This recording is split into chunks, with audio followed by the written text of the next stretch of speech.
Wake up, everybody. Welcome into Redacted on this Tuesday. I'm Clayton Morris. I'm Natali Morris. And on this show, we cover the stories the mainstream media largely ignores, or we try to navigate through all the propaganda they're heaping on top of us today. And something very fishy is going on at the White House right now on multiple levels as it relates to the storm preparedness from the Biden White House and the fight that just unfolded behind the scenes at the White House with Kamala Harris, a physical altercation. But all of this, of course, tied to what's happening right now in Florida.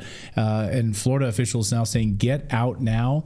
You must evacuate. And the lines for people, on I-4 trying to go up and get out of there, get into Orlando and beyond, is just unbelievable right now. So we're going to look at all of this and the Biden administration's response to Hurricane Milton as it heads towards Florida. Meanwhile, Kamala Harris has chosen a subset of media to do that she obviously thinks is going to be friendly to her. It hasn't been that friendly. We're going to talk about what she has been able to put forward to the American press. Have we learned anything new, anything to see there? How is she handling it when she's pressed on the issues? By the press. But I think that this is tied to the first story. I think that this whole sudden push by the media, it's really interesting. Anyway, we'll talk about that.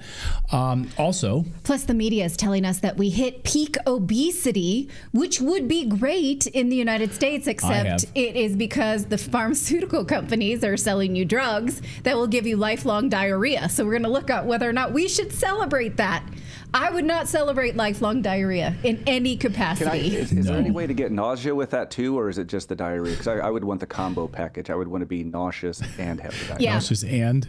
Yeah. Oh, also, new studies show you could go blind as well when you take Ozempic. So that if you want to just be, so it's a 1, 2, 3 punch. It's the diarrhea, it's the farting, it's looking old, it's all of that stuff. Yeah. Also, we're going to talk about, we're going to speak with a whistleblower today on the show, a veteran pilot from American Airlines who has been put on administrative leave, illegal administrative leave, and he's being unpaid for 2 years now because he called out the hypocrisy in what was happening with the COVID mandates, the mask mandates, the COVID mandates, all of those things.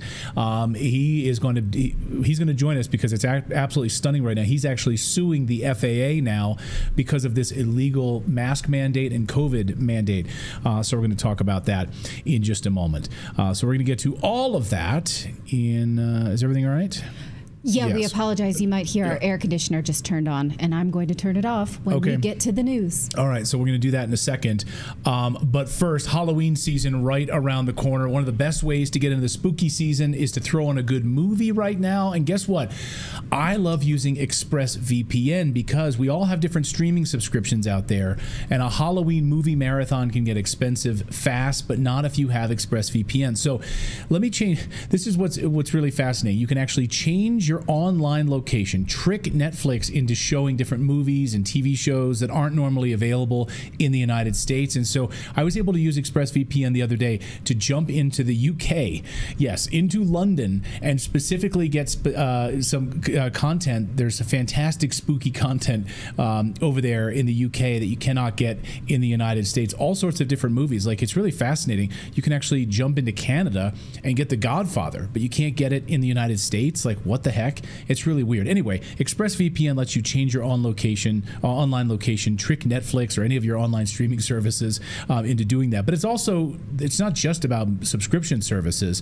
It's also a way to use strong encryption to protect you from real life monsters like hackers and data thieves that are coming after you. It also comes with a password manager, which helps you manage unlimited passwords and credit card details. It's the best way to protect your privacy from the creepy stalkers and spooky creatures out there. ExpressVPN works on all your devices, laptops, iPhones, tablets, even smart TVs. So right now, you can get your money's worth. Get 3 extra months of ExpressVPN for free when you go to expressvpn.com/redactednews. That's expressvpn.com. That's expressvpn.com/redactednews. to take advantage of that and get 3 extra months right now. So our thanks to them for sponsoring and supporting what we do here at Redacted. We appreciate it. Well, yes, Tampa, Florida is on the list to become a new 15-minute city. It will happen. through the Tampa Moves plan. Yes, you heard me right. Tampa, Florida is on the list to become a new 15-minute city. That's right. The 40 acres of waterfront property is owned by none other than Bill Gates through an investment fund. Waterfront property in Tampa, Florida. Now, thanks to Patriot's Voice for that little Bill Gates part of the story. I knew that Tampa was on the list among Portland, Oregon, Portland, Maine. There's a bunch of other cities right now that are sort of on that target list to become 15-minute cities, and Tampa is one of them. And right now, of course, in the eye of a hurricane. But again, Patriot's Voice, I didn't realize Bill Gates was actually behind it and the funding for it. But that shouldn't surprise any of us, right? He's behind all of it, it seems. And so that, just put that in your brain as you think about this story about Tampa, Florida right now and the storm surges that's about to hit there. But first, get out now or die. That was the message from Florida this morning. Hours ago, Tampa Mayor Jane Castor issued a blunt warning ahead of the massive hurricane that's about to hit. It's being called worse than Helene. She said those who choose to stay will likely die due to this storm. This is the largest storm to ever hit Florida in modern tracking history. It's the largest storm to hit Tampa since 1921. Hurricane Milton, a Category 4 storm at this stage, is expected to bring unprecedented tidal surges up to 15 feet, surpassing the devastation caused by Hurricane Helene. The U.S. Air Force just a short time ago flew through the hurricane and found that it's now strengthening once again. So this thing could go, down to 3, Category 3, up to 4, maybe up to 5 again, back down to 4. It's hard to tell at this moment exactly how big it's going to be once it strikes, but there's no escaping the fact that it is going to hit Florida. There's no way around it. It's going to be massive wherever it hits. We could talk about the specific spots of where in Tampa, north, south of Tampa, it's going to hit. It's going to hit the coast, and it's absolutely devastating. Just look right now at people trying to get out of there. It's like wall-to-wall traffic, people trying to get out. They've, of course, shut down water. They've shut down sewers. City of Orlando has lowered the water levels of the river capacity now to try to absorb as much of this as possible in Orlando. Castor, the mayor, stressed that the storm's catastrophic impact could be unlike anything residents have ever experienced and wants people out of there right now. And it seems, according to the reports that I'm hearing, that people are heeding this warning and they're getting out of here. Mm-hmm. They're not trying to play around with this. Well, and trying to stay. You know what else is in Tampa, right? Is the Capcom. So all the communications for all the ships and warships and everything in the ocean and all that. So it's like right there. There's a lot of stuff in Tampa. There's a lot of what I'm trying to say, intelligence community stuff in Tampa as well. So this is going to be devastating. Meanwhile, Kamala Harris is trying her best right now to pretend that she's in charge. It's almost she's like a paratrooper trying to like parachute in right now. Like, hey, I'm here, guys, and I'm going to put on a flak jacket and pretend that I'm part of this team. I'm going to suddenly pretend that I have anything to do with this. And President Biden isn't having it. So something fishy is going on right now at the White House. This is sort of the drama behind the scenes, but I'm telling you, something big is happening. Something very fishy is going on. There's a couple of different angles to this right now. So according to Jack Posobiec, just last night, there was a physical altercation between Jill Biden, who is essentially the president at the moment, and Kamala's staffers. Physical, not just an altercation, a physical altercation in the White House after Joe's press room last week began with accusations that the Bidens were undermining Kamala deliberately. And this is from a White House official. So somebody got in a fight with Kamala staffers about this. They think that the Biden administration right now, President Biden, is trying to undermine Kamala Harris. Or you could read between the lines and interpret that as that Kamala's campaign staffers wanted to place her in the center of some action, and the Bidens said no. Right. I mean, that could be the exactly. That's the point I think that is happening here, is that they're trying to stick her into these moments now. Go ahead, Philip. Well, I'm just like processing this, but so they're saying that the president of the United States is being accused of trying to undermine the vice president of the United States. Like that just seems a little on the backwards to me. Yes, exactly. That's exactly what's happening. But again, remember, he wanted to run for president. He was thrown out in a coup, and he's still pissed about it. So the idea that, of course, he is somehow in love with Kamala Harris and her team is garbage at this stage. I mean, he was thrown out. And in moments of clarity, I'm sure he's aware of that. And Jill Biden, by the way, was furious about the whole thing, didn't want to have anything to do with it, and fought tooth and nail to make sure that President Biden was still the nominee in the new year. Which, by the way, he was polling higher when they threw him out than she is currently polling right now. Yes. So it's devastating. And there's a couple of pieces. I mean, just a few minutes ago, actually, President Biden is in Milwaukee. So he's in Milwaukee right now. Again, all these pieces coming together, guys. Just kind of stay with me here. Just try to grapple all these apples right now as they come together. So her polls, the new polls out overnight, show that she's doing really terribly among blue-collar workers in America. That blue-collar workers think that she's a fraud. Right? So these are hardworking Americans, blue-collar workers. So what does Biden do today? He goes to Milwaukee and gives a speech in Milwaukee, not with Kamala. He goes by himself to talk about steel fitting and the infrastructure package. He's speaking to blue-collar workers. This is not a coincidence. On the same day that this new poll comes out, he's speaking to blue-collar workers, basically showing them like, hey, I'm your guy. And she's tanking in the polls. It's fascinating. So yesterday, she accused Ron DeSantis of Florida of ignoring her phone calls. Here's the beauty. She gets on the phone and is trying to call Florida. Meanwhile, President Biden has already been talking to him. So she gets on the phone and he won't take her calls. Ron DeSantis is like, you're not going to play politics with this hurricane.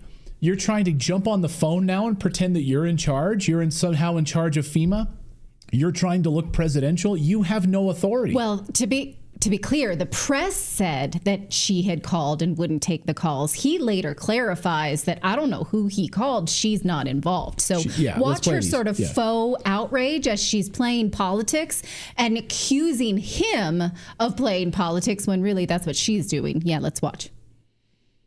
You know, moments of crisis, if nothing else, should really be the moment that anyone who calls themselves a leader says they're going to put politics aside and put the people first. People are in desperate need of support right now, and playing political games with this moment in these crisis situations, these are the height of emergency situations, is just utterly irresponsible, and it is selfish, and it is about political gamesmanship instead of doing the job that you took an oath to do, which is to put the people first. Yeah, so apparently DeSantis not taking her phone calls. She's trying to call and he's ignoring her phone calls. This is really upsetting liberals. This is really upsetting liberals on social media in Florida who are, really upset that Ron DeSantis won't take phone calls from Kamala Harris. Just look at the liberal tears. Watch. This is not political unless you make it political. This weather is not political. It's weather. It's not political unless you make it political. Ron DeSantis is refusing to take calls from the White House and Kamala Harris because he says they're politically motivated. We are in the middle of a fucking disaster. It's gonna come hit us. And he won't take calls from the White House. Well, if you go to the governor's website, it has a long list of people that he's pretty worried about now. People in juvenile detention centers, people in nursing homes, animal sanctuaries. He's pretty stinking busy, and it is a long list of things that they're actually taking care of. Has nothing to do with anybody's campaign. So what resources does Kamala Harris have at her fingertips that Joe Biden cannot release? Who is it important to talk to at this point? So here is Ron DeSantis. He responding to all of this. He spoke on my old show, Fox and Friends, this morning to the team over there, and he just slammed her. Well, listen to this response. Watch. And we've been laser focused on leveraging all resources available, including from the federal government. And I've been in touch with both FEMA and the president, as well as marshaling all our state agencies and working to support our local communities. And so for Kamala Harris to try to say that my sole focus on the people of Florida is somehow selfish is delusional. She has no role in this. In fact, she's been vice president for 3.5 years. I've dealt with a number of storms under this administration. She has never contributed anything to any of these efforts. And so what I think is selfish Has she ever is her called trying to before? blunder into this. No. And here's Has the she ever thing. called before? She has no role. No, she has no role in this process. I'm in contact with the President of the United States. I'm in contact with FEMA director. I'm obviously managing all our state agencies. We're supporting all our local government. And I will say this. I've had storms under both President Trump and President Biden, and I've worked well with both of them. She's the first one who's trying to politicize the storm, and she's doing that just because of her campaign. So actually that was Hannity, not Fox and Friends. But nevertheless, he's saying she's trying to call. I'm already talking to the president. I'm talking to your boss. I'm already dealing with the president at the federal level. And so President Biden just about 2 hours ago was asked directly that question. And again, so I want you to understand how this is all sort of coming together here. He just threw Kamala under the bus. Listen to Biden. Listen, you have to listen to some cacophony of some reporters yelling questions to him. But one of the questions specifically is about working with DeSantis. Did you talk to DeSantis? Are you working with the governor of Florida? And listen to his response.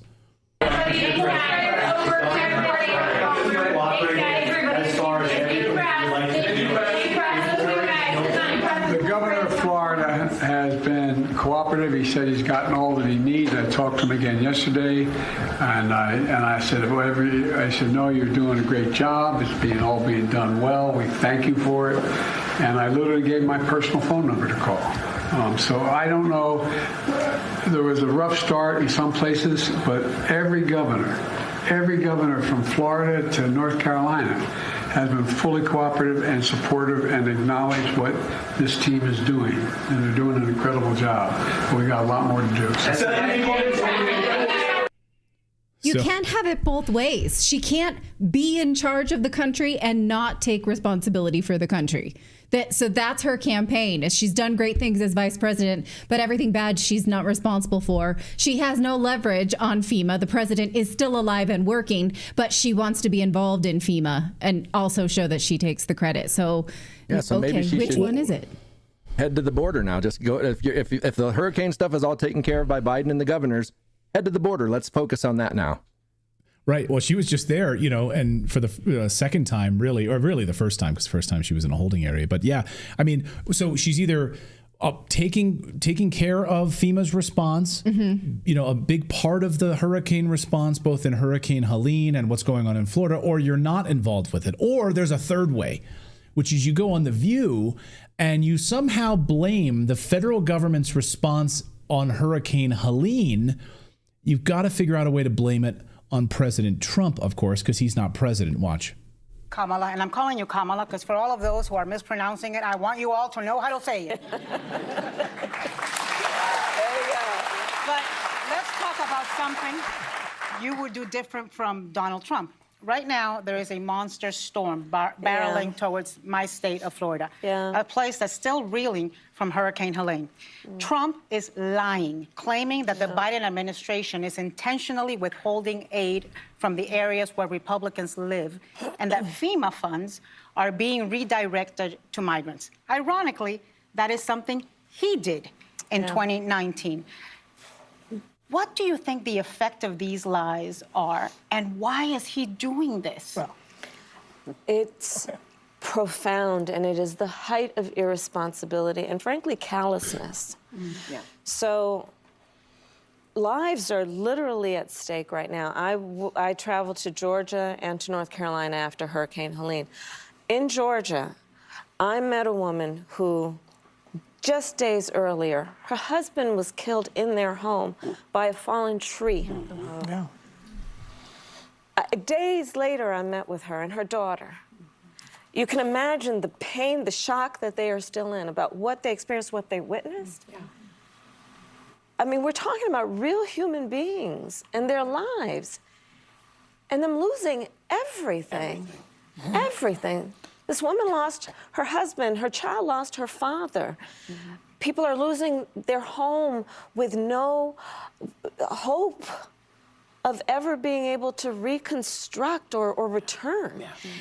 And the idea that somebody would be playing political games for the sake of himself, but this is so consistent about Donald Trump.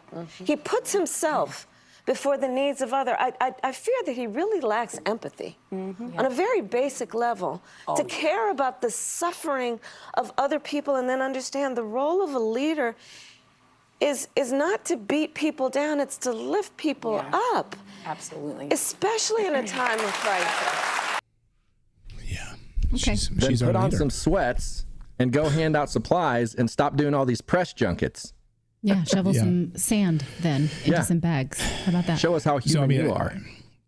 You know, of course, you know, if you look at how FEMA has been destroyed with DEI over the past couple of years, you know, this is a direct response to how the Biden administration put the idea of equity in FEMA and restructured FEMA, instead of focusing on the actual storm response and how they could marshal money, correctly. They're worried about illegal migrants being labeled misgendered. I mean, that's FEMA's focus right now, and that was all done under the Biden administration. That was all done under Biden and Harris administration. So it's amazing to watch her just sort of parachuting in on these situations right now. And then to me, it's more interesting though to watch how President Biden and the White House is throwing her under the bus right now. Right. And pointing out that she's not involved in this. By the way, if she was involved with this, they would have had her sitting next to President Biden today instead of Jennifer Granholm. They would have had Kamala Harris sitting right next to him during this press conference today, and they didn't. And they didn't do it on purpose. They didn't do it on purpose. I saw a meme that said, "Stop having press conferences while I'm on Howard Stern." It's inconvenient because I've decided to do friendly press now. Go ahead, David. Well, and I've seen a lot of people on Twitter saying it looks like Biden is intentionally trying to tank her campaign. And like, it does look that way. I mean, yeah, it's hard not to see it that way. She's the one tanking it, but he's just not saying the same narrative she is. He's telling the truth with this instance. We got a super chat here from, is it Bo? I'm not sure how to say Boj. Says Kamala again hasn't answered the question as usual. And then she folds and crumbles. You're going to see here in a minute. We're going to go through this. Her 60 Minutes performance yesterday was unbelievable. And just facing some serious questions and then follow-up questions. She can't answer them, crumbling under pressure. Yes, ready with her talking points that do not address the question. So those of us who continue to have answers, how would you fix the border? How will you undo the damage that you've already done? How will you pay for your economic plan? Why do you keep changing your mind on things? We don't still have answers to that. We just have an archetype of a journalist who will ask them. So that's something, right? Some journalists still exists. So we're going to get to that in a second. But first, I want to tell you guys about a company called Bunker. Now, Bunker is an app that is built by patriots right here in the United States. The founders have been in information security for 30 years. They've learned how cyber criminals think and operate. They've created a tool called Bunker to protect yourself and your family from everyday threats, not only from criminals, but also from big tech and surveillance. Bunker provides high secure surveillance, free messaging, which, as you know, in this day and age is under attack. Just look what happened to Telegram. Unlike other secret messengers out there, which have droves of imposters and criminals using their networks, your Bunker network is made up of only people you know and trust. This means imposters, cyber criminals cannot reach you and your loved ones. Bunker believes that everyone should be able to communicate in private, free from criminals, and have access to bank-level security in their daily lives. You can download it right now from the App Store or the Google Play Store or from their website. Again, you're going to get 1 year free. You get the whole first year free if you use the code Redacted. So just try it, see how it fits in your life, but use the code Redacted to get it totally free for 1 year. All you need to do is go to bunker.life. That's bunker, BUNKR.life today to download the app and use that code Redacted to get it for free for a year. Well, Kamala Harris is ramping up interviews after we've criticized her for not speaking directly to the press or to the American people. But her interview with 60 Minutes this week did her no favors at all. Now, we can't play you clips of that because 60 Minutes is very bullish about taking down anyone who shows clips of their videos. But we're still going to talk about it on this platform. I will show you the highlights. The transcripts are available. I linked you to them in the newsletter today so you can watch for yourself. But first, about their interview with Donald Trump. Now, the show made a a big deal that Donald Trump was one of the first presidential candidates not to appear on their show in the months before an election. In 50 years, they say that this is an important American tradition for the candidates to be on 60 Minutes, and they are very sad that he wouldn't do the show. This seems maybe more of a sad commentary on the waning influence of legacy media than a real flex on Donald Trump, but they still took the piss out of him, even though they failed us. They failed Trump, certainly, but they failed us as viewers with their 2020 interview of Donald Trump. Now, they say, hey, remember last time he was on here, he walked out. They do not say that they falsely reported his claims. Remember this 2020 campaign interview with 60 Minutes. He sat with Leslie Stahl. Here is that transcript, and you can see it yourself. And he says one of the biggest scandals was when they spied on my campaign. He means the Democrats. And she says, no, there's no evidence. No, she just keeps pushing back. Sir, she says, this is 60 Minutes. We can't put things on that we can't verify.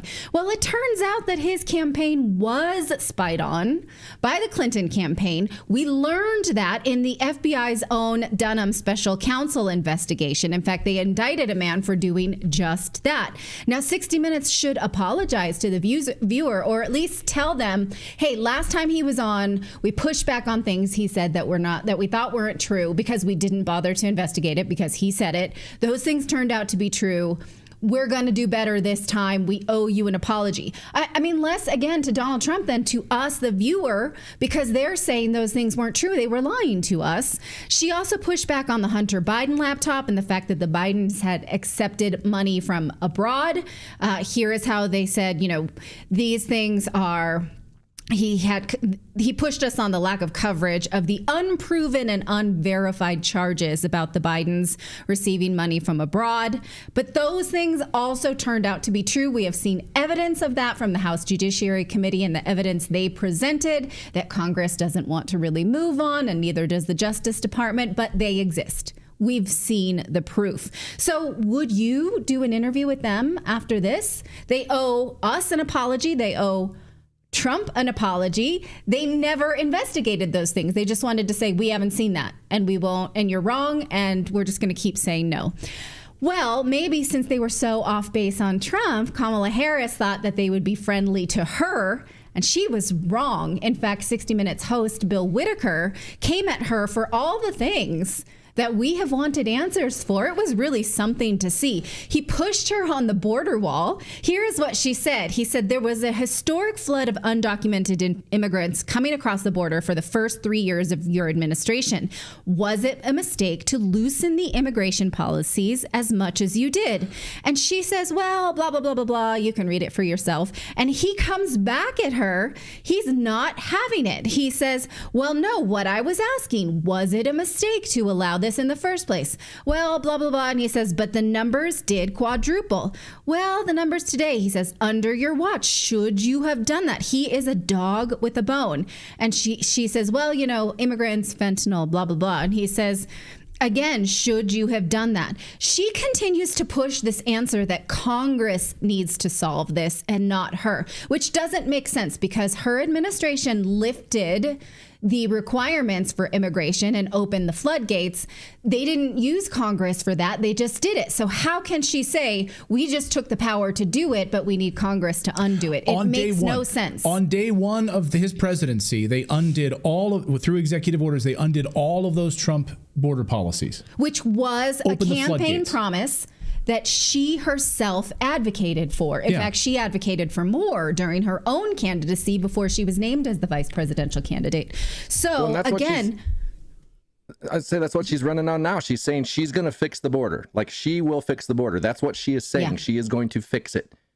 But obviously she doesn't think she actually can. So why is she saying right. When he's pointing out you broke it even more than it was already broken. Yeah, and you skipped over a part because I know you're trying to keep it brief, but he says, since Trump left, border crossings have quadrupled under your watch. This is 60 Minutes saying this to her. Right. So again, I come back to the segment we did a few minutes ago. Something fishy is going on here. CBS is a extension of the White House. It is a extension of the CIA and the deep state, right? Yes. And it is a liberal news station and an extension of the White House. Why are they they're destroying her with Yes. this. This is arguably one of the worst interviews a presidential candidate has ever given. Right. Yeah. They didn't give her any softballs. No, I mean, that was exactly my, as I was watching it, I was like, what is this? This is real. Why is this happening? Right. I'm prepared for the propaganda. The propaganda's not coming. I don't know what to do with this. And not to pull the race card, but I think it's good that they used a black interviewer to do the interview, because they would have been saying, oh, he was just attacking her because he's white and she's black. Yeah, he's a racist. Oh, no, he's black? Oh, okay, no, it's fine. He's just a tough interviewer then. Right. He's not racist. He's just a tough interviewer. Love it. Yeah. And again, I want to point out that this bill that they're pushing about Congress, the bill is to fund the border wall. It is not to solve the problem that has broken further under the Biden-Harris administration. It would not handle any deportation. It would not address illegals who are currently in the country. It would only strengthen the wall as it is now, which again, they have refused to do. So now how he pushed her on her economic plan, she really only spoke about spending, not about paying for it. Here are some excerpts. He says, it's estimated that your plan would cost $3 trillion to the deficit. How are you going to pay for that? And she says, well, her answer, well, economists like my plan. She doesn't say, economists. Like, people like it. Okay, that's cool. So she says, okay, so the other economists like my plan. Right. Not the ones that CBS talked about. Yeah, and he says, ones. and she says, no, she gives him this I'm speaking bit. But it's, to invest in the economy, small business. And he says, yes, I keep asking you, how are you going to pay for it? Take a look. And she says, well, again, taxing the rich is one of her, it's not fair. And he's like, we're dealing with the real world here. How are you going to pay for it? Because he quite correctly points out that Congress is not going to allow you to raise taxes. And there's been no appetite for them. And he says, how are you going to put this through Congress? And she's like, they want it. And he's like, no, they don't. Look at what he says next is Congress has shown no inclination to move in your direction. No, actually, that's not true, she says. She doesn't say who supports it. She doesn't say how she would do it. She just says, actually, I think there is like a temperament for increasing taxes. I think I can do it, even though President Biden was not able to. I'm pretty sure I can. Now, he asked her about how she jumped over the primary process, and this was not in the main interview. This is in 60 Minutes overtime. I think it should have been in the main interview because it was great. Specifically, he asked her, was democracy best served without a Democratic primary? He said, you didn't have to fight off any contenders in the process. That's not how it's supposed to work. You're supposed to be primaried. What she answered was that President Biden's decision would be remembered by history as rare because he put country before self. She says she earned the support of delegates, not the people, clearly. And you might recall that she performed terribly in the 2020 primaries. So yeah, she was the first one out. Yeah. She was at the bottom. I mean, she was behind Andrew Yang. She was behind Bernie Sanders. She was behind all of them. Right. She was out first. And so she's the candidate? Yeah. I love that he asked her that question. Now, later he says a quarter of registered voters say they just don't know you. They don't know what makes you tick. And why do you think that is? What's the disconnect? And now this part where she says, look, this is an election. I take it seriously that I have to earn everyone's vote. She says, I'm just like, did you just say that? No one should be able to take for granted that they can just declare themselves a candidate and automatically receive support. And I was like, you just did that 2 months ago. You just declared your. No one should be able to take for granted. Wait, what? That's You're what's living happening. in the past, Natalie. You got to get over that. You got to get over that. Okay. We're moving forward from here on. Even Grover's pissed about that. You hear him. Yeah. Okay. And he asked her why she's flipped on so many issues. And she said it's because she travels a lot and she's learned a lot in gaining perspective. And I think that's a valid answer. I don't buy it because she seems to have so much humility. This is my opinion. You don't have to share it with me.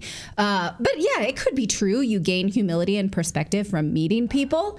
Maybe that's the case. But, I would like her to answer for the fact that, okay, do you think taxpayers should pay for transgender surgeries, for sex change surgeries? Do you think that we should defund the police? Do you not believe that anymore? Tell me why you think that's not the case. Is it because these liberal cities are dystopic hell then, that's more what I want to hear. One of his pointed questions was specifically on flip-flopping on so many issues. Yeah. He's like, he says this, you've flip-flopped on every one of your major issues. You were totally against fracking.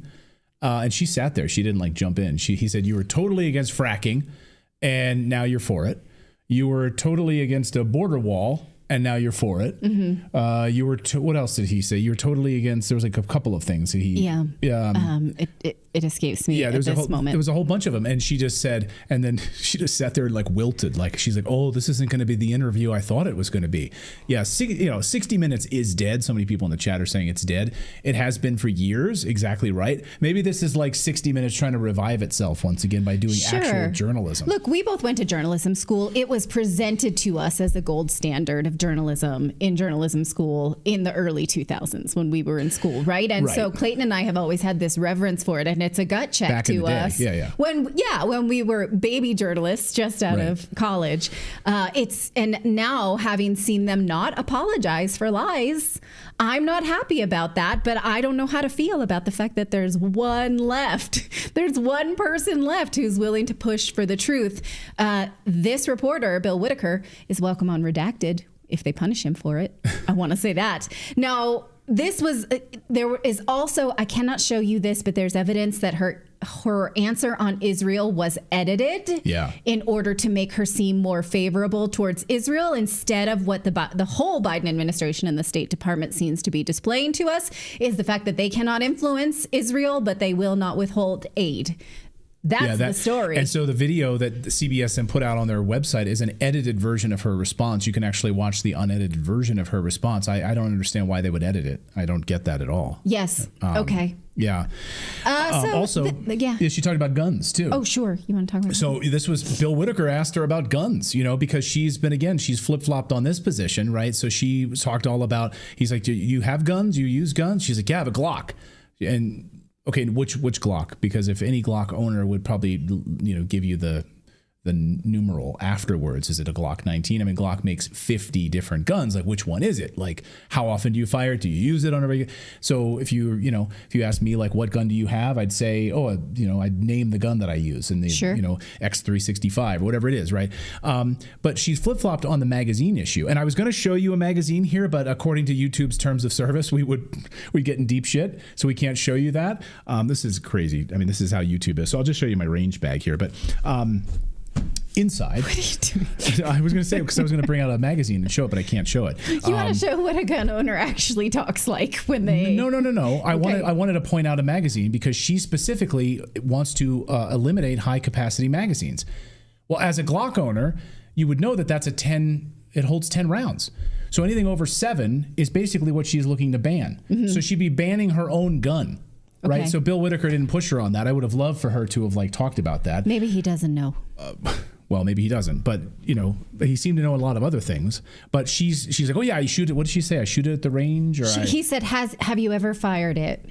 And she said, yes, of course I have, at the range. At the range, right. But again, so if she's got a Glock, which one was it? And does it then violate her own standards for high capacity? If she says anything over 7 rounds is what she wants to go after, and if she has a Glock 19, she's got what, 10 rounds?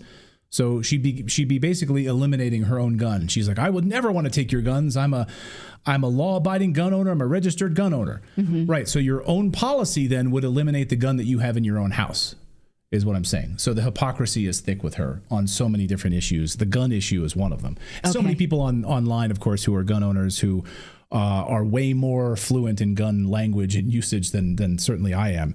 We're like, no one would respond this way. And by the way, calling out her hypocrisy on how often she's using it. When are you going to a gun range? Tell us when the last time you've been to a gun range, because that would be well documented as Vice President of the United States. Sure. So in the last 3.5 years while you've been Vice President, we have a full calendar of all of your whereabouts and all of your appearances. Do any of those include going to the gun range in California? Because that would be a Secret Service nightmare. is that your main charge is going to a place where they're only firing guns. Like, could you even secure that as Secret Service? Right. I mean, I'd like for a White House reporter that has access to those White House visitors logs. The transportation logs for the vice president. They're handed those every day, part of the daily briefing, right? Where they're going to be, where they're traveling with, all of those things. We should know as Americans. When's the last time you've been there? Like, you're talking about that you're not going to take people's guns away. Mm-hmm. And you're saying you go to the gun range. Well, let us know then, because it's should be valid for her to say, I did this 10 years ago. I'm not practiced, but I felt this. Like, that's fine. Yeah, but she didn't say that. Well, but she's also not trying to make us think that she's John Wick either. She is, though. She's talked repeatedly about how she's a registered gun owner and they like hunting, and she and her husband like to have guns, and they're not going to take your guns away. So her policies. As much virtue signaling as she does, if she was actually going to a gun range, they'd get that on film so that she could back it up. They would be there. But and liberals like, don't want to see that. It would upset them. Oh yeah, it would totally destroy her liberal base. Right? She can talk out of both sides of her mouth. Right? That's a great point, Natalie. Like, yeah. They don't want to see that. They don't want to have footage of that. Like John Kerry with a gun. Going out hunting. It's okay for you to say you have a gun. We just don't want to see you with it.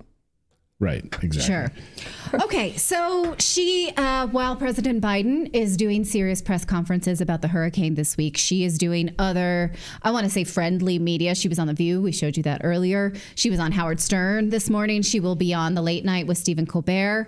She was on a sex podcast called Call Her Daddy this week. Is this working for her? Well, what she's clearly trying to do is make us like her, because her policies are so vapid that what she really needs is this sort of star quality that I'm not sure that she's got, because what she's saying is more of the same that we have from this administration, is ratcheting up debt, continuing war, not solving the border crisis. Oddly enough, though, since liberals are following her around to these press appearances, people seem to be suddenly offended that she would go on Howard Stern because he has been offensive in the past. Like, who did not know that Howard Stern was offensive before today? Like, how could she go on there because he's used the N-word before? He's done much worse than that. He has people touch themselves. He has people get naked in the very chair she was sitting in.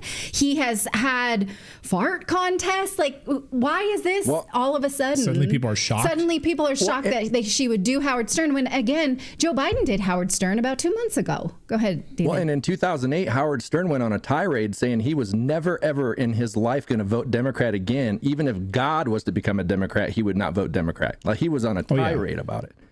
Why did he say that? It was after Hurricane Sandy, because right? He said the FCC were communists for what they were trying to do to radio stations and stuff. Yeah, that's right. Yeah. Okay. Yeah, but now he's changed his tune, right? Yeah. Now he loves the war in Ukraine. He loves it. He loves all war, he loves the COVID people vaccine. Dying. Apparently, he loves so genocide. he's some kind of, either he's been captured or he's just too far down the rabbit hole of the media echo chamber. I have no idea, but it's hilarious that people are thinking like, wait, he's offensive, but the sex podcast wasn't. Like, literally, they talked about things that I won't say. This same host before Kamala Harris sat in that chair. So, okay. You let me know if you think that this is actually personalizing her. Is that a word? Personalizing? Personal. I made it up. Depends on how you're using it. And whether or not this is working for her. I just, because I'm so used to seeing the media telling lies, I'm very confused. I'm going to say I'm confused that they would tell a lie about Trump and then also tell the truth about Kamala Harris. It doesn't compute in my, like, they're all captured. So I have to think outside the box. And so come with me and just observe. That's what we're observing together. Yeah, it's insane. But again, I think I come back to the point earlier that something's going on here. Again, Biden throwing her under the bus. She's not a part of this hurricane preparedness photo op and press conference. He specifically talks about the great relationship he's had with Ron DeSantis and getting funds and stuff and everything that he needs to Florida. She's nowhere to be seen. I mean, something's going on. She is the border czar after all. She's not the hurricane czar. So That's right. Okay, cool. All right. Well, we've got more news to get to here. We're going to talk about the idea that perhaps we've hit peak obesity. We're the fattest we're ever going to get in the United States, and it's all thanks to a particular drug. Wait till you hear about this garbage coming up. You don't want to miss this. Plus, we're going to speak to a veteran pilot who is suing the FAA administrator specifically over COVID. You know, they mandated that all these pilots get COVID vaccines, and they also mandated that they all wear masks. Well, this is first of all, they violated FAA medical standards to do this when these airlines decided to go around the FAA. So what does that mean for American Airlines? What does it mean for all these airlines that did this? You're going to hear from a veteran pilot who's now been on administrative leave for 2 years. American Airlines has said, you can't fly. You're not going to be paid, but we're going to keep you on leave right now. We're not going to fire you, but you can't fly because he was a whistleblower and spoke out against it. We're going to talk about that in just a second. But first, gold. Yeah, gold just hit an all-time high. Yes, it did. And we talk about gold a lot on this show. Gold is going to continue to ratchet up as we are uncertain about our fiat currency that we use every day, because gold is not a fiat currency. It's a real thing. But guess what? So is silver. Silver is also a fantastic investment. It's a major part of our portfolio, and it doesn't get the news coverage that gold does. But many financial experts believe that silver is the best kept secret in investing, and it's a lot more affordable. You can get started investing in silver, whereas gold is a lot more expensive per ounce. And in fact, it's in industrial metal. It's in everything from cell phones to batteries to your refrigerator, electric cars, the medical industry. AI is the new buzz, and it's an all-consuming. It relies on silver. So back in 2020, silver was in a surplus, and solar was just a tiny source of demand, and AI was non-existent. But now silver is in a deficit because of AI and the advancements in technology. So in the words of Robert Kiyosaki, author of Rich Dad, Poor Dad, everyone can own some silver, and we agree. Now, our friends at Lear Capital can teach you how to do this if you just give them a call. And literally, if you call this number, a real person will pick up, and they will ask questions, and they will ask informed questions about you and your portfolio and tell you whether or not this works for you and how you can get started. It's a very personalized service. You can go to learredacted.com and get them to contact you, but really I suggest you call them because it's such personalized service. So call them at 800-613-3557, or if you just don't like picking up the phone, because this is 2024, go to learredacted.com and they'll call you back. So again, silver just moved to $30 an ounce, and it goes back to records. And if it goes back to record highs, you're going to do really well. So call them 1-800-613-3557 or go to learredacted.com. Well, good news, everybody. Guess what? The U.S. may have hit peak obesity. That means we've been getting fat and fatter for the last few decades, but we may be on the decline of that. New data shows that obesity rates are declining ever so slightly. But here's the bad news. It's because of Big Pharma's injectable weight loss drugs, not because we're getting healthier, not because we're exercising, not because our food system is not poison, not because we've learned to reject processed food, none of that. Here's the Financial Times telling us, hey, great, we may have reached peak obesity, but here they say weight loss drugs appear to be having the effect at the population and level. But is it due to the weight loss drugs? They're saying that this could be the moment, much like 1963 when cigarette sales began to decline. They're saying a generation from now, we may look at 2020 and say, that's finally when we broke the hold like cigarettes had on us of obesity. Here is the trend of adults over 20, and they're saying this tiny decline at the top is why there's room for hope, is that we went from, this is still bad, over 40%. That means 4 out of 10 people are obese and at risk of metabolic disease. But the reporting shows that fully 6% of American adults have tried these injectable weight loss drugs, such as Ozempic. That's 1 in 8 people. And who is it that takes these drugs?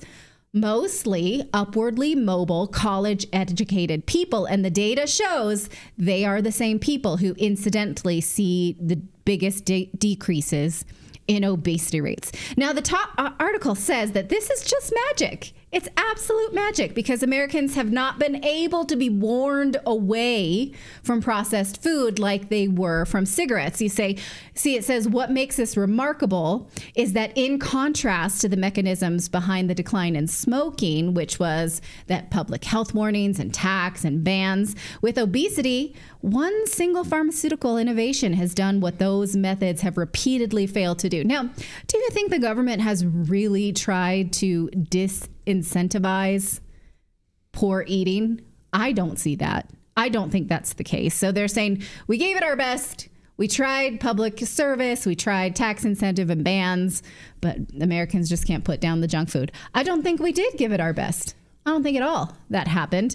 But almost by magic, they say, these new drugs remove the requirement for willpower, which they call superhuman, making us feel fuller and reduce our appetite and alleviate cravings. Okay, so that would be great, except that we are learning through litigation that these drugs, not only do they not handle the underlying cause of metabolic disease and obesity, they also can lead to all sorts of negative effects. Nowhere in this article does it mention the problems with these drugs, namely that there is no safe direction for people to ever go off. So if you want to keep this weight loss off, you have to be on this forever. They are being prescribed to children as young as 12. That's been approved by the FDA. And there are dozens of lawsuits claiming not only that they can cause permanent digestive problems, including stomach paralysis. This one lady, she's a plaintiff, says she's suing Novo Nordisk, that's the maker of Ozempic, because she says that she will have diarrhea for the rest of her life. I don't want that. For the rest of her life. I mean, she will lose weight because things are going straight through you, right? That's the wrong way. But also her teeth fell out. Other people, those are other plaintiffs saying that they vomited so much that their teeth fell out. They're saying that causes permanent stomach paralysis. As of this month, there are over 1,000 cases claiming that Ozempic has caused patients intestinal blockages and paralysis. Also, lawyers are gathering victims for a case against Ozempic because it has now been shown to increase your risk of vision loss. In fact, a study in JAMA showed that people on these drugs had a higher risk of a condition called NAION, which causes sudden vision loss, swelling, and pain in the eyes. How bad do you want to lose weight that you'll go through all of this terrible stuff, but you won't actually just maybe take control of your health and your diet? This is asinine to me. Get emergency use authorization because, like, after you have so many adverse reactions, it's supposed to get like a black label warning. And this is way beyond that, it sounds. There's been a few that have had, because the way that they present this, I have to look back at my chart at whether or not this was fast-tracked or emergency use, because I can't remember now. But the way that they present it is that this is a life-saving intervention because otherwise you're going to have a heart attack and die from your obesity. So that's how they justify the fact that these are still on the market. We'd rather have let you have one on our drug than naturally. Yes. Now, the drugs have also... bright side, though, so if you have permanent diarrhea, it's probably a good thing your vision goes so that you don't have to see. Yeah, but you still got your smell, apparently. Well, maybe they can add that in there somewhere, too. I don't know. Just paralyze you all together, so you're basically a zombie. I'm just going to be like our 12-year-old Dunkin' daughter Donuts. And be like, Mommy, gross. Yeah. Gross. Now I can't eat my food. Thanks, Mommy. Gross. Yeah. Gross. Okay. Also, these drugs have been linked to malnutrition because they say you don't eat all that often, and certainly you're not eating anything good that's nourishing your body. Also, you look old because it dehydrates you, so your skin starts to sag as you lose weight. So much so there's a name for this. It's called Ozempic Face. I'm sure I don't have to paint a picture for what that looks. I mean, it's basically like upwardly mobile, middle-aged housewives who all of a sudden look like a zombie and look like they're shooting cocaine because they have circles. Like, you know, right, what this looks like. It's not a picture of health. So why is the media celebrating this? If it's a win for people to lose weight, even though they're now on lifelong drugs, it's a win for big corporations, clearly, because they can keep selling you cheap, poisonous food and sell you a drug to mask the effects of that. Is it a win for society if we have to do it this way? And in fact, even Arnold Schwarzenegger in his Pump Club newsletter said that this is a move in the right direction. That surprised me. Only his newsletter quite correctly points out the weight loss drug had no impact whatsoever on what the CDC calls severe obesity. Take a look at this chart. This is up over 9%. So these are people who are severely obese, is even higher since 2021. So it's only the kinda obese that are being helped by Ozempic, not the severely obese. This is a really interesting chart. Look how much higher obesity, severe obesity is in women to the far right than men, and also the age group that has the highest rate of severe obesity between 40 and 59.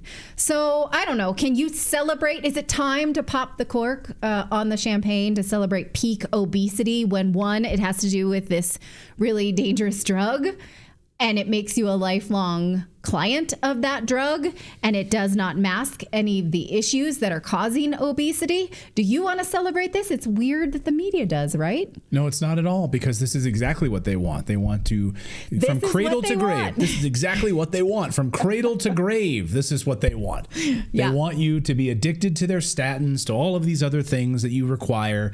They want to feed you highly processed food, which causes this morbid obesity, which causes the heart disease, and all of these other things, and then they want to get you on statins. So they want to control the process from beginning to end. Yeah, that's exactly what they want. Definitely, that seems to be the case. All right, we got more news to get to here on your, what is it, Taco Tuesday? We're going to talk with a veteran pilot who's suing the FAA over COVID. We're going to give you a little teaser of that and then you can watch the full interview later today on Rumble. I believe, Philip, will we have to release it just on Rumble because of what we talk about, or can we? Well, you don't know yet. We'll see. I don't know we'll yet. See. Yeah, we'll see. Okay. Because anytime we have to talk about COVID stuff, we get flagged, and, we don't need any extra incentives for YouTube to take down our channel and all that kind of stuff. So anyway, we'll do that in a second. We're going to get there. But first, we want to tell you about Bioptimizers, because if you would like to optimize your health, not with big pharma, but with natural supplements, then you might want to look into Bioptimizers, because they have an essential breakthrough magnesium product that allows you to have peak performance in your workouts, in your mental performance, and in your sleep, because you know that you can change your habits and improve your health in a short period of time. And pretty much every dietitian and influencer that I listen to, every bit of research that I've shown shows that magnesium helps you to have peak performance in all of these indicators. Well, Magnesium Breakthrough by Bioptimizers has 7 forms of highly bioavailable magnesium, scientifically designed to elevate your sleep, support workout recovery, and boost muscle growth. So picture just drifting off to sleep effortlessly, waking up with more energy than normal, watching your fitness goals materialize, being able to concentrate throughout the day. That's what magnesium offers to us. So don't let another year fade away. Seize control of your health destiny with Magnesium Breakthrough. Now you can get 10% off your order if you use the code REDACTED. Head on over to buyoptimizers.com/redacted. It's time to make those final days of the year legendary with Magnesium Breakthrough. One more time, visit buyoptimizers.com/redacted and use the code REDACTED to get your 10% off. LA Droner in our Rumble chat says, don't eat after 6 p.m. and you will lose weight. That's true. Anything really after 7 p.m. Like nothing good happens after 7 p.m. for eating, right? So eat a good healthy meal, dinner. Well, it depends what you mean by good. Because some good stuff happens after, but keep don't eat after 7, and don't be like George Costanza in bed with a sandwich, if you know what I mean. And then I guess then kind of fast until the morning. You get all that fasting time in there. Bodie Master says Taco Bell helps. Oh, that will also cause lifelong diarrhea. That's right. Yes, one of Natalie's favorites. All right.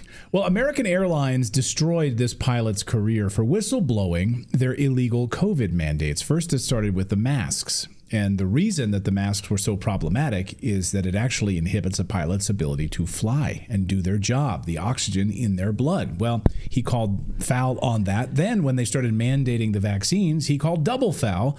And then he was unceremoniously put on administrative leave without pay and told to basically sit in a corner. Well, now this FAA whistleblower he came forward, he blew the whistle on the illegal termination of other pilots who did the same thing for refusing to take the COVID vaccination. And after blowing the whistle at American Airlines, they placed him on unpaid leave for these 2 years. Captain Bahij Saliba sat down with me just a few minutes ago, right before the show, and I wanted to show you just a piece of that interview right now because, again, we're sort of flying under the issue with censorship here, but you have to hear what he is now battling because he's suing the FAA specifically over these illegal mandates. Listen. Can you just walk me back? What was the catalyst for you, Captain? What prompted this whole thing? You're an American Airlines pilot flying for many, many years. And what was the moment you noticed something was wrong and you had to speak out? It became very clear to me that there is a major violation of the FAA medical certification of pilots. And this is the underlying reason why I took action and took many legal actions to stop the behavior of the airlines. And early on in 2021, the airline and the union, the pilot union, made an agreement to pay pilots thousands of dollars to take the COVID jabs. And I had a former co-pilot who I worked with, Will Wolf, who took the J&J jab and perished within 17 days of taking the shot. Yes, Whoa. Yes, sir. He was a former Navy, I believe, or Marines. No, former Marines, retired and went to the airlines. He was coerced, intimidated, and forced to take the shot or get fired, which is in and of itself a violation that is one of the claims in my lawsuit against the FAA administrator. Stating that the administrator is failing to protect the medical standards of pilots. But that was the reason why I became very active. And early on, when they started demanding that pilots and passengers, everybody put a mask on, I realized that that is a violation of the medical standard. The FAA never regulated the masks, which means that you are, legally anyway, you are not assured that you will meet the standards of your medical certification. And that is a very critical component of what we do for a living in commerce, in aviation commerce. The Federal Aviation Act of 1958, which is the holy grail of aviation, really created the FAA. And the FAA is the only agency that can set the standards. The airlines cannot create a new standard. Any air carrier or any aircraft operator cannot create that standard for pilots. It's a very distinct and separate from air carrier certification, pilot certification is. So when American Airlines then put in their own mask mandate, that was a violation of the FAA standards. That absolutely is a violation of the FAA medical standards because the FAA did not regulate the mask for pilots. That will restrict your breathing no matter how minute the restriction is. And as a matter of fact, my aeromedical examiner, who was the FAA doctor I go to for my certification, informed me that he actually participated in the effort to do such a study or conduct such a study, and they failed.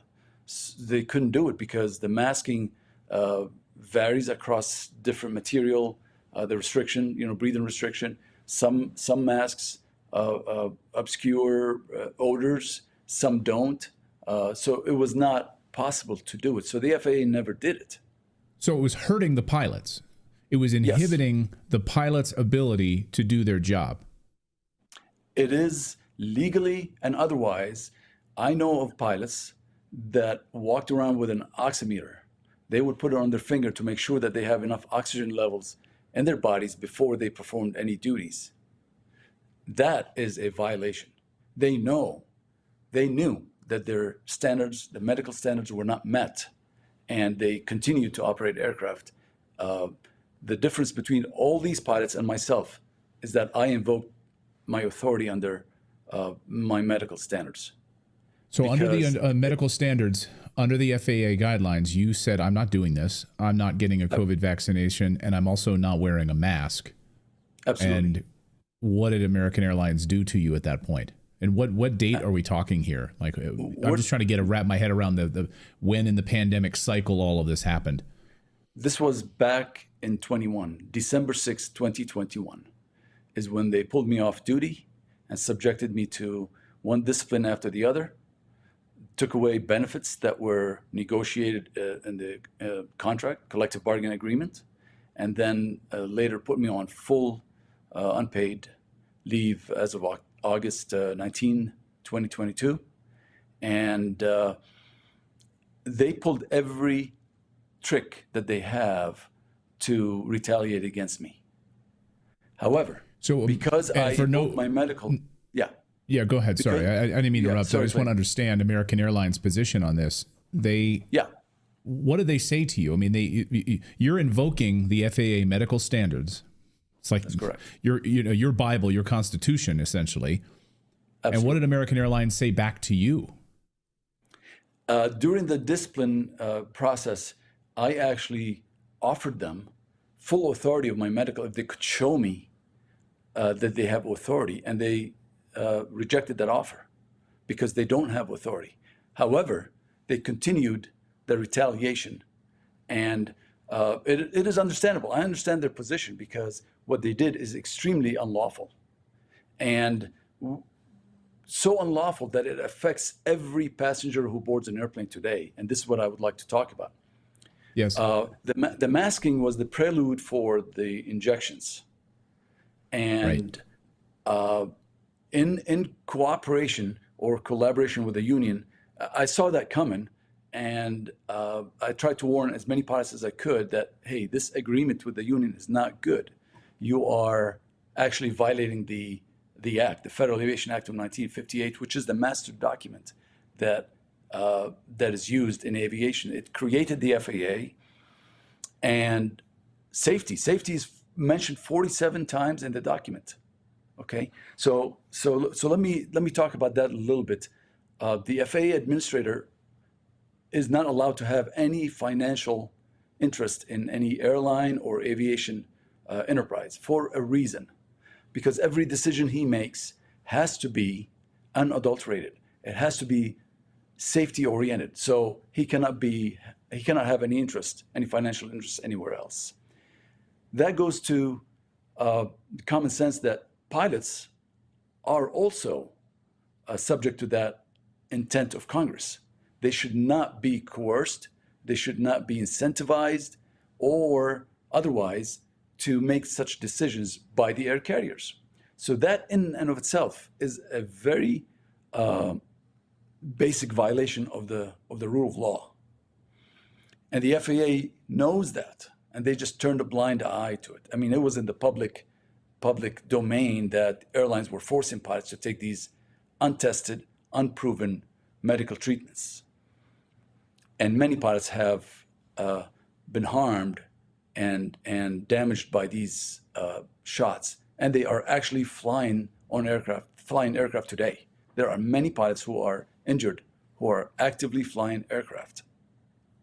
And what does that mean for the passengers? I mean, we've talked to many pilots, U.S. Air Force pilots, United Airlines pilots, Delta pilots. We've talked to a lot of pilots here on this show, and it's deeply disturbing that these individuals were forced to take it and then are actively flying, and they're kind of keeping it quiet with all sorts of different vaccine injuries, and they're flying passengers right now.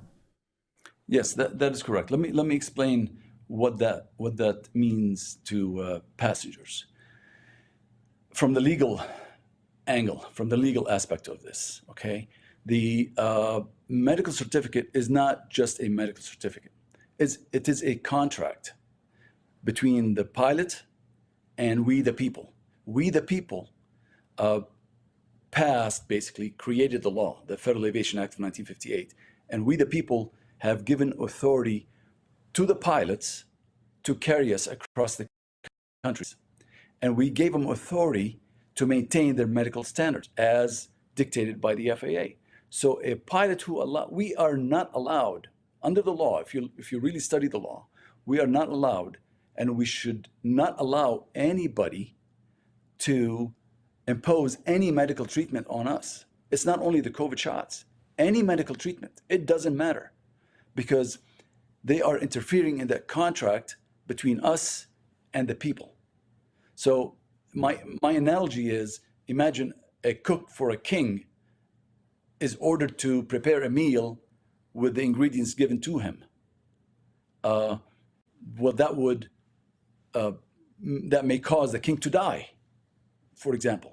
You know what I mean? So that relationship between the pilots, their obligations, and the people is sacred. And what the airlines have done is they interjected themselves and forced the pilots to take a medical treatment, which violates that agreement. Yeah, and it's illegal. So you can see that full interview with the captain. It was eye-opening. I mean, there were so many things that he taught me today that I didn't know. How many of you knew a lot of the nuances of this? I encourage you to watch the full interview. We will release that on Rumble later this evening, so please check that out. And please share that, by the way. I mean, his career has been basically ruined because he stood up for these pilots and stood up for the passengers. He's going to go into detail in this interview about how detrimental this is. There's many pilots flying right now that are injured as a result of this, and you might not even know who they are. And they're keeping it quiet, and they're flying. And this is, the government needs to be transparent about this, and he's doing his level best to try to get the message out about that. So please, subscribe to our Rumble channel for the rest of that interview and watch that. Well, that's going to do it for us today. We will be back tomorrow, same time, 4 p.m. Eastern. Thank you so much for joining us. It's busy. If you are anywhere in the path of the hurricane, please stay safe. Send us whatever it is you'd like us to see. And, a friend of mine had talked about how our collective energy matters a lot. If we pray, if we try to slow the hurricane, if we actually put our energy into people's safety and the safety of our loved ones. So I will be doing that over the next 24 hours. I invite you to do it as well, to whatever higher power you believe in. I believe that we can make change together. So that's why we're here. We will see you tomorrow, everybody. That's right. Have a good night and be safe.